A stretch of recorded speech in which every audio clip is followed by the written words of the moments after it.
Во судницата позади мене, најголема во државата, која што се наоѓа недалеку од затворот Идризово, денеска започна судскиот процес за случајот и трагедијата во Кочани Пулс.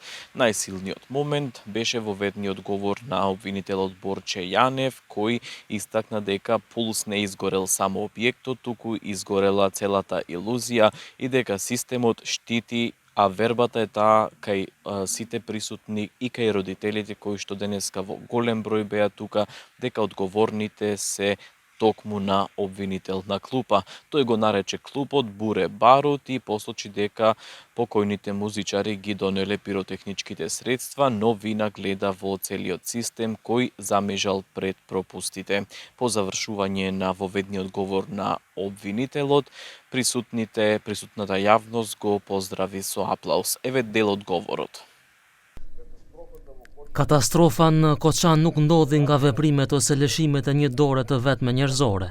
Nuk ndodhi vetëm si pasojë e aktivizimit të piroteknikës atë natë. Më 16 mars 2025, nga një efekt skenik në dukje i zakonshëm, kur shkëndijat nga piroteknika sollën fatkeqësinë, në fakt incizimet që na tronditën të gjithëve dhe që bën xhiron e botës janë vetëm akti përfundimtar dhe fatal i kësaj së keqje institucionale të padukshme, por realisht shumë të pranishme që doli në sipërfaqe atë mbrëmje. Në Koçan nuk u dëgj vetëm objekti i klubit Puls, u dëgj bashkë me të edhe iluzioni se përgjegjësit në sistem janë këtu kur duhet të mbrojnë. U dëgj edhe besimi se ai që ishte i thirrur ka vepruar me kohë për të parandaluar.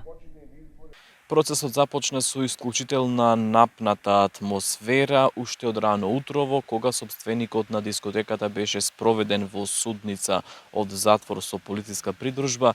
Родителите на жртвите го пречекаа со извици убиец. Имаше и герила акција на движењето кој е следен пред самиот влез на судницата. Родителите велат дека немаат оптимизамот и правдата ќе биде задоволена, стравувајќи од сценарио слично на ласкарци и други трагедии кои што ги памти Македонија.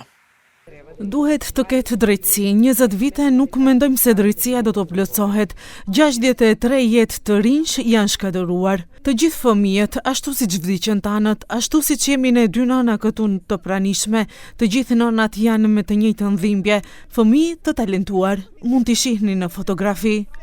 Во однос на самиот тек на судењето имаше обиди за одлагање, одбраната реагираше дека дел од доказите, поточно комуникацијата меѓу членови и обвинети лица била на албански јазик и истите не биле преведени, сепак судијката Дијана Груевска-Илиевска беше децидна, одлагање нема. Судот донесе решение да се спојат две постапки, онаа за Агенцијата за обезбедување и онаа за самиот пожар во еден интегриран предмет заради ефикасност. Судијката најави санкции за секое идно неосновано одолговлекување или пак евентуално поднесени медицински белешки за кои најави дека дополнително судот ќе ги проверува и доколку се утврди било каква